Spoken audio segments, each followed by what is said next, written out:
Imagine waking up one day and your social media accounts are gone. Your email is hacked and private conversations or personal files get leaked.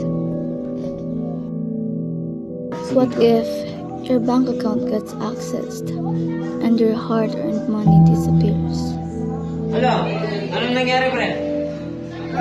Bakit nawala? Napakatibay ng password ng pre. Baka na. Hindi maaari yan, pre. Or worse, someone is pretending to be you. It seems harmless, right? You just want something easy to remember. You think, no one would want to hack me anyway.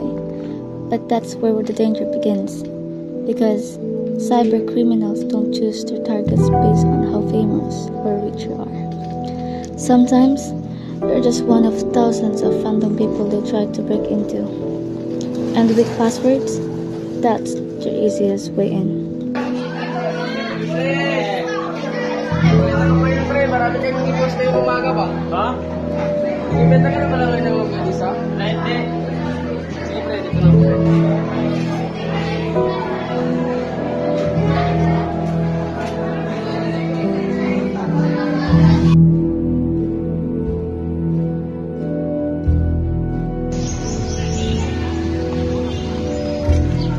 Ay, pre.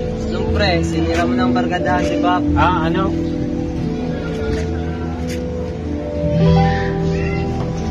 Di ako yan. Di ako yan. Bahala ka sa buhay mo.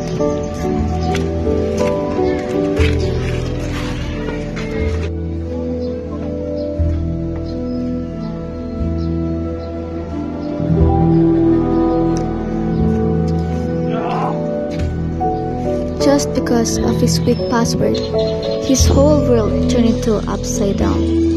The people doesn't trust him anymore and has been removed to their circle of friends.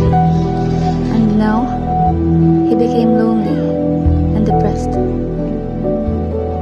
But he didn't give up, determined to take back control. He started doing research on how to create strong and secure passwords. He learned the importance of using long combinations, mixing uppercase and lowercase letters, numbers, and special characters. And instead of staying silent, he chose to speak up, sharing his experience so that no one else would have to go through what he did.